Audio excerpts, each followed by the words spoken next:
नमस्कार, स्वागत है आप सभी का सुजस सारांश की इस क्लास में। इस क्लास में हम पढ़ते हैं राजस्थान का करंट अफेयर्स और आधार होता है हमारा राजस्थान सरकार की सुजस पत्रिका, जो कि राजस्थान सरकार के सूचना एवं जनसंपर्क विभाग द्वारा प्रकाशित की जाती है। शुरुआत करते हैं हेडलाइंस के साथ। सबसे पहली न्यूज, मुख्यमंत्री ने 9.24 लाख रुपए के पैकेज का एक लेटर सौंपा। ये कहाँ? उदयपुर में जो मेगा जॉब फेयर आयोजित किया जा रहा है, तो उसमें जॉब फेयर के दौरान इन्होंने एक व्यक्ति को, यानी जिन्होंने रोजगार प्राप्त किया, उनको 9.24 लाख करोड़ रुपए का वार्षिक का एक पैकेज सौंपा। तो राजस्थान सरकार की घोषणा थी कि अब हर जिले में जॉब फेयर जो है, मेगा जॉब फेयर, उनका आयोजन किया जाएगा। उसी के तहत ये किया गया।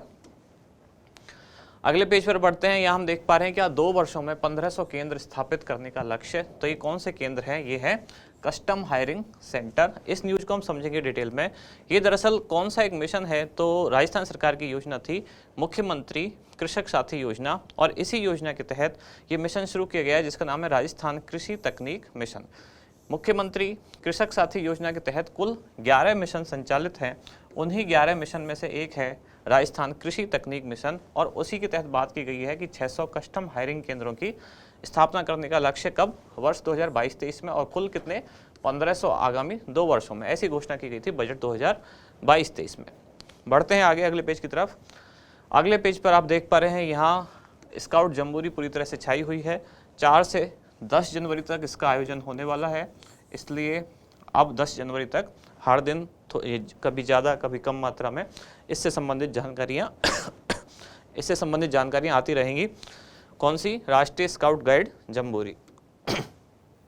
यहाँ वही आप देख पा रहे हैं कि युवाओं के जोश ने चौंकाया। यहाँ इनके साहसिक कर्तव्य दिखाए गए हैं, उन्हीं की फोटोग्राफ्स यहाँ भी दिखाई गई हैं। अलग अलग तरह के जो साहसिक कर्तव्य हैं वो सब यहाँ दिखाए गए हैं। आगे वही फोटोग्राफ्स वहीं से कंटिन्यू है, ये सब स्काउट गाइड जम्बूरी। इसके बाद अगली न्यूज है राष्ट्रीय खाद्य सुरक्षा मिशन, खाद्य सुरक्षा योजना, जिसमें दिसंबर महीने का खाद्यान्न 15 जनवरी तक मिलेगा। सामाजिक सुरक्षा पेंशन योजनाओं में अब वार्षिक सत्यापन किसके द्वारा? मोबाइल ऐप से होगा। फिर ये पंचायत स्तरीय जनसुनवाई, जो कि त्रिस्तरीय जनसुनवाई व्यवस्था चल रही है, जिसमें हर गुरुवार को जनसुनवाई की जाती है। उसी के तहत ये जालौर से एक समाचार है। और यहाँ डूंगरपुर जिले में कौन सी योजना? ये है मिशन पालनहार। तो मिशन पालनहार क्या है डूंगरपुर का, इस चीज़ को समझेंगे। और लास्ट पेज पर है बेसहारा लोगों की मदद। श्रीगंगानगर में रैन बसेरों में मूलभूत सुविधाएं मिलेंगी। प्रशासन शहरों के संग अभियान, जो हेरिटेज नगर निगम के हवा महल जोन में 1800 पट्टे वितरित किए गए। और ये सरकार द्वारा एक जागरूकता के लिए विज्ञापन है कि सड़क पर अगर कोहरा ज़्यादा है तो क्या क्या सावधानियाँ रखनी चाहिए। अपनी लेन में चलें, लो बीम पर हेडलाइट रखें, डिफॉगर ऑन करें, वाहन से उचित दूरी बनाए रखें और कम रखें वाहन की रफ्तार। सामान्य सी जानकारियाँ। अब हमारा इंडेक्स, यानी कि कौन कौन सी न्यूज़ हैं जिनको हम डिटेल में आज पढ़ने वाले हैं। सबसे पहली है राजस्थान कृषि तकनीक मिशन, फिर है मिशन पालनहार, फिर है त्रिस्तरीय जनसुनवाई व्यवस्था। तो ये 3 खास जानकारी हैं। अब स्टार्ट करते हैं। सबसे पहले कौन सी?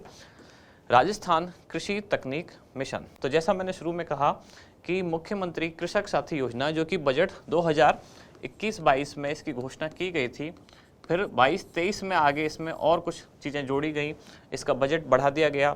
इसी के तहत, इस योजना के तहत कुल 11 मिशन संचालित हैं। उन्हीं 11 मिशन में से एक मिशन है राजस्थान कृषि तकनीक मिशन। मुख्यमंत्री कृषक साथी योजना के अंतर्गत शामिल 11 मिशनों में से एक है कौन सा? राजस्थान कृषि तकनीक मिशन, जिसको हम डिटेल में पढ़ रहे हैं। क्या है ये मिशन, यानी कि इसका उद्देश्य क्या है? तो इसका उद्देश्य सिंपल सा है, कृषि तकनीक, यानी कृषि में तकनीक का उपयोग किया जाए। कृषि में तकनीक का उपयोग करने से क्या फ़ायदा होगा? तो फ़ायदा क्या होगा? कृषि उत्पादन में वृद्धि होगी, लागत में कमी आएगी, साथ ही कम समय में अधिक कार्य संपन्न हो पाएगा। इससे अल्टीमेटली क्या होगा? इससे किसानों की आय बढ़ेगी। तो यही सब करने के लिए शुरू किया गया कौन सा मिशन? राजस्थान कृषि तकनीक मिशन।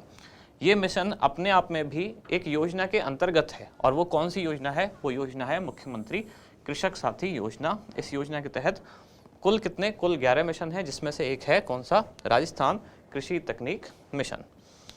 अब इसका बजट, जब इसकी घोषणा की गई थी, यानी कि इस मिशन के बारे में बात कर रहा हूँ, बजट 2022-23 में तब कहा गया कि आगामी 2 वर्षों में लगभग 400 करोड़ रुपए खर्च किए जाएंगे।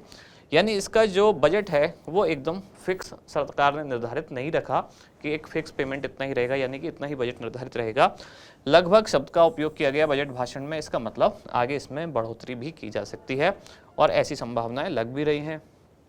अब इसका विवरण, जिसमें कहा गया कि 60,000 किसानों को कृषि यंत्रों पर कितने 150 करोड़ रुपए का अनुदान दिया जाएगा। कृषि यंत्रों की खरीद पर किसानों को महंगे यंत्र जैसे कि ट्रैक्टर, थ्रेशर आदि उपलब्ध कराने हेतु 1,500 कस्टम हायरिंग सेंटर और स्थापित किए जाएंगे। कृषक उत्पादन संगठन यानी कि FPO तथा कस्टम हायरिंग केंद्रों को 1,000 ड्रोन उपलब्ध कराए जाएंगे। इसके बाद किसान कॉल सेंटर एवं किसान साथी पोर्टल को वृहद रूप देते हुए इसके लिए 50 करोड़ रुपए की और व्यवस्था की गई और इसको IIT एवं मोबाइल ऐप आधारित इंटीग्रेटेड फार्मर सपोर्ट सिस्टम इसमें लागू किया जाएगा। अगली न्यूज या अगली योजना है मिशन पालनहार। ये एक ही शब्द है, पालन और हार दो अलग अलग नहीं है, हार इसमें प्रत्यय है पालन शब्द के साथ। तो मिशन पालनहार क्या है? मिशन पालनहार, तो पालनहार योजना तो आपने पढ़ी है, यानी कि ऐसे बच्चे जो अनाथ हो चुके हैं या उसके माता पिता को आजीवन कारावास है या किसी कारणवश किसी बीमारी की वजह से किसी का देहांत हो गया है माता पिता में से या दोनों का हो गया है, तो उनके लिए सरकार उनके जो निकटतम कोई संबंधी है या कोई परिजन है उसको उनका पालनहार नियुक्त करती है। अब इसमें डूंगरपुर जिले में मिशन चलाया जा रहा है, मिशन पालनहार। कहाँ? डूंगरपुर। सबसे इंपॉर्टेंट बात तो यही है कि कहाँ संचालित है, तो डूंगरपुर में। उद्देश्य क्या है कि ऐसे व्यक्ति, यानी कि अब यहाँ पालनहार में व्यक्ति कौन है, तो वही बच्चे जो जिनके लिए सरकार पालनहार नियुक्त करेगी। तो ऐसे पात्र व्यक्ति जो योजना के पात्र तो हैं लेकिन किसी कारण से योजना का लाभ नहीं ले पा रहे हैं, यानी कि योजना से वंचित हैं, तो उनको इस योजना में जोड़ना इस मिशन पालनहार का उद्देश्य है। यानी कि जो पालनहार योजना के पात्र हो सकते हैं लेकिन पात्र हो सकते हैं लेकिन लाभार्थी नहीं है। कहने का मतलब वो सारी वो पात्रता जो है, कंडीशंस जो है वो सारी फुलफिल करते हैं लेकिन फिर भी उनको योजना का लाभ अगर नहीं मिल पा रहा है, तब डूंगरपुर जिला प्रशासन ने ये शुरू किया मिशन पालनहार कि ऐसे बच्चों को पालनहार योजना से जोड़ा जाए। इसके तहत क्या क्या है, तो इसमें एक विशेष अभियान चलाया जा रहा है जो 5 जनवरी से शुरू हुआ है और 4 फरवरी तक चलेगा। यानी कि कब? ये 2023 की बात हो रही है। कल भी एक मिस्टेक हुई थी जिसको आज की क्लास के लास्ट में मैं आपको बताऊंगा। तो जैसे कि नया नया साल चेंज होता है तो कई बार हमारी आदत चेंज नहीं होती, हम 2022 ही लिख देते हैं। कल की क्लास में भी ऐसी एक बार डेट गलत लिखी हुई है, उसको क्लास के लास्ट में देखेंगे। तो ये 5 जनवरी से 4 फरवरी 2023 तक है। अभियान के तहत विद्यालयों साथ ही आंगनवाड़ी और माँवाड़ी केंद्रों पर एक सर्वे किया जाएगा और इस दौरान जो पात्र बच्चे होंगे उनको पालनहार योजना से जोड़ा जाएगा। योजना के शुरू में, यानी कि इसके उद्देश्य में बात की, कुल मिला के ये छोटी सी इसमें कहानी है कि केवल जो पात्र हैं बच्चे और उनको लाभ नहीं मिल पा रहा है उसको योजना से जोड़ा जाएगा। तो वही यहाँ डिटेल दी गई है, जैसे कि आंगनवाड़ी केंद्रों पर जाएंगे, माँवाड़ी केंद्रों पर जाएंगे, विद्यालयों पर जाएंगे, क्योंकि बच्चे कहाँ मिलेंगे, बच्चे इन्हीं जगह होंगे। तो वहाँ जो पात्र बच्चे हैं उनको योजना से जोड़ा जाएगा। प्रथम चरण 20 दिन तक चलेगा जिसमें सर्वे किया जाएगा और पात्र बच्चों का चिन्हीकरण किया जाएगा। अब आज मैंने चिन्हीकरण यहाँ ऐसे लिखा है, कल चिन्हीकरण कुछ अलग तरीके से लिखा हुआ था जो प्रिंटेड थी न्यूज, और मैंने आपके लिए छोड़ा था ये क्वेश्चन कि आप बताएं ये कैसे है। कल हमारी सुजस की मैगजीन में यानी कि न्यूज़पेपर में ऐसे प्रिंट होकर आया था, आज मैंने ये ऐसे लिखा है चिन्हीकरण। तो मैं फिर से पूछ रहा हूँ, आप लोग जो व्याकरण वाले हैं ज़रा बताएं कौन सा सही है। अच्छा, कौन सा सही है? क्या ये दोनों ही गलत हैं? कोई तीसरा सही है? और अगर है तो क्या रीज़न है, वो कारण भी बताएं। सही है तो क्यों है? सही गलत तो हर कोई बता सकता है, लेकिन जो व्याकरण वाले हैं, संस्कृत वाले हैं या हिंदी वाले हैं, वो कारण सहित बताएं तो ज़्यादा अच्छा होगा। आप बताएं कौन सा सही है और क्यों सही है। साथ ही सर्वे दल द्वारा उनके आवश्यक दस्तावेजों का संकलन भी किया जाएगा। किन की दस्तावेजों की बात हो रही है? तो उन्हीं बच्चों की जो पात्र हैं योजना के लेकिन लाभार्थी नहीं है। दूसरा चरण कब से? 27 जनवरी से शुरू होगा और 4 फरवरी तक चलेगा। इसमें पात्रों को यानी कि पात्र बच्चों को योजना से जोड़ने के लिए सर्वे के दौरान संकलित जो दस्तावेज यानी कि जो डॉक्यूमेंट्स इकट्ठे हुए हैं उनके माध्यम से ई मित्र के द्वारा आवेदन कराया जाएगा और ऑनलाइन आवेदन के लिए ग्राम पंचायतवार शिविर आयोजित किए जाएंगे। अभियान के पर्यवेक्षण के लिए अब नोडल अधिकारी किस किस को रखा गया है? तो पंचायत समिति पर मुख्य ब्लॉक शिक्षा अधिकारी को नोडल अधिकारी बनाया गया है। और जबकि अतिरिक्त मुख्य ब्लॉक शिक्षा अधिकारी को सहायक नोडल अधिकारी बनाया गया है। यानी याद आपको ये रखना है कि ब्लॉक शिक्षा अधिकारी इसका नोडल अधिकारी होगा।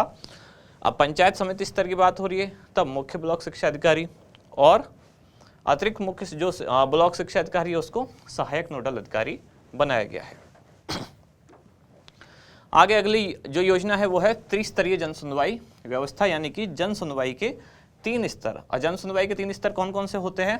एक ग्राम पंचायत स्तर, एक उपखंड स्तर और एक जिला स्तर। योजना कब से शुरू हुई? तो योजना शुरू हुई है मई 2022 से। योजना का उद्देश्य क्या है? तो आम जनता की समस्याओं के बारे में सुनवाई करना। सुनवाई के लिए एक दिन निर्धारित किया गया। वो दिन कौन सा है? वो दिन है गुरुवार। 3 गुरुवारों को सुनवाई की जाएगी, महीने के 3 अलग अलग। पहले गुरुवार को ग्राम पंचायत स्तर पर, दूसरे गुरुवार को उपखंड या ब्लॉक स्तर पर और तीसरे गुरुवार को जिला स्तर पर। इस तरह से एक महीने के 3 गुरुवारों को जन सुनवाई की जाएगी, जिसको नाम दिया गया त्रिस्तरीय जन सुनवाई व्यवस्था, जो कि शुरू की गई थी मई 2022 से। लास्ट में हमारा अभ्यास प्रश्न ये क्या है? त्रिस्तरीय जन सुनवाई व्यवस्था की शुरुआत कब की गई? मार्च 2019, जून 2020, मई 2021 या मई 2022। इसके बाद जो कल एक मिस्टेक हुई थी, टाइपिंग एक एरर थी, वो यही थी जो मैंने आपको बताया कि यहाँ लिखा हुआ है 3 जनवरी 2022। जैसा मैंने इस कारण भी बताया, अभी लिखने में वो आदत नहीं आई है 2023, इसलिए गलती से लिख गया कल। नीति का नाम यही है राजस्थान बेघर उत्थान एवं पुनर्वास नीति 2022। यहाँ 2022 सही है, लेकिन ये शुरू कब हुई यानी कि लागू कब से हुई है? तो 3 जनवरी 2023 से ये लागू हुई है। तो कल वाले PDF में भी शायद ये गलत ही गया होगा, उसको भी आप करेक्ट कर लें। और क्लास में भी ये गलत ही एक्सप्लेन किया गया है, यानी कि जो न्यूज़ है, जो डेट है, वो ईयर जो है इसका 2023 है। तो ये बाकी डिटेल तो आप पढ़ चुके हैं, केवल इसको चेंज जरूर कर लें। तो आपको 2 चीज़ें बतानी है आज। एक तो इस क्वेश्चन का आंसर बताना है, दूसरा चिन्हीकरण या चिह्नीकरण क्या होगा उसको भी कारण सहित बताएं, तब थोड़ा आंसर आपका अच्छा लगेगा। आप मिलते हैं कल अगली न्यूज़ के साथ अगली क्लास में। धन्यवाद।